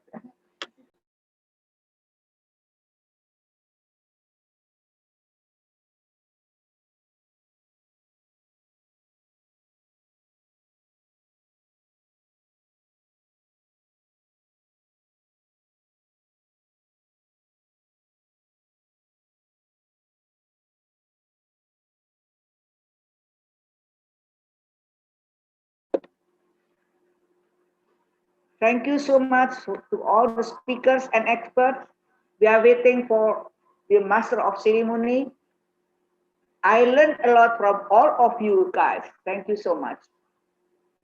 Dr. Suka, your comment is so good.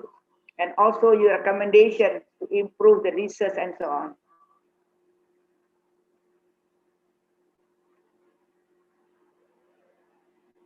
Siapa ini?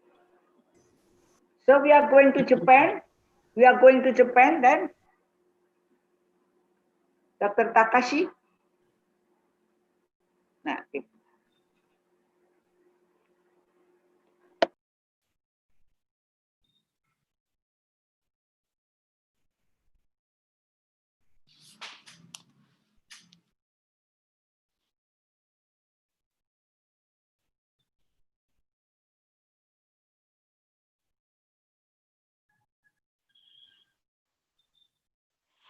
Sorry.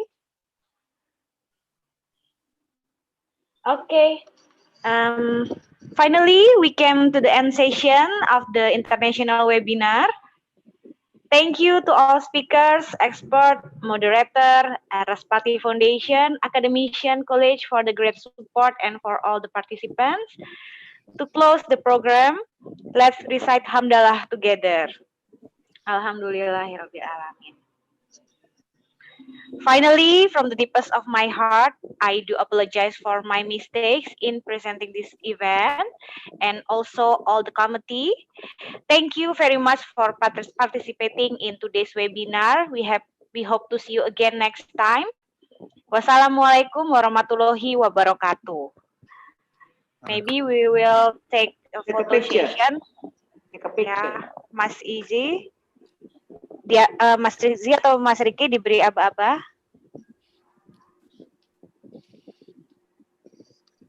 Oke. Diberi aba-aba. Please take your photo. We take a picture. Okay. 1, 2, 3. Aku nggak ada ya. Mas, aku nggak ada ya. Ada, Prof. Kedua ya. Oke. Kedua. 1, 2, 3. Ketiga.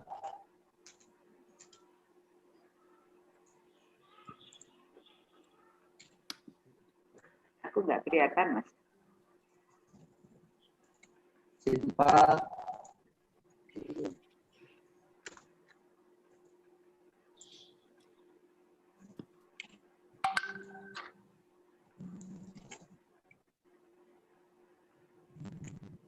Lima. Ada satu lagi.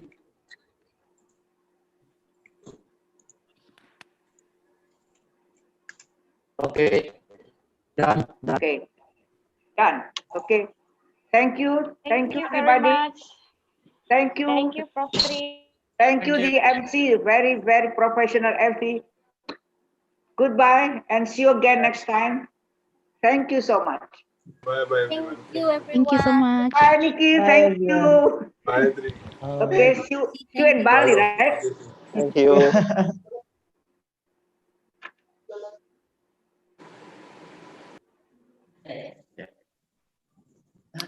Terima kasih Bu yang sudah mengikuti. Terima kasih. Thank you, Dokter. Yo. Where Asis? Ya tadi yang dari Terima kasih, Marcel. Keren. Excellent, Marcel. Terima kasih banyak, Prof. Thank you. Oke, bye-bye. Sudah, Mas. Itu background-nya kok keren banget. Di mana itu background? Kayak di luar negeri. Ya, ngambilnya dari PowerPoint, Prof. Kade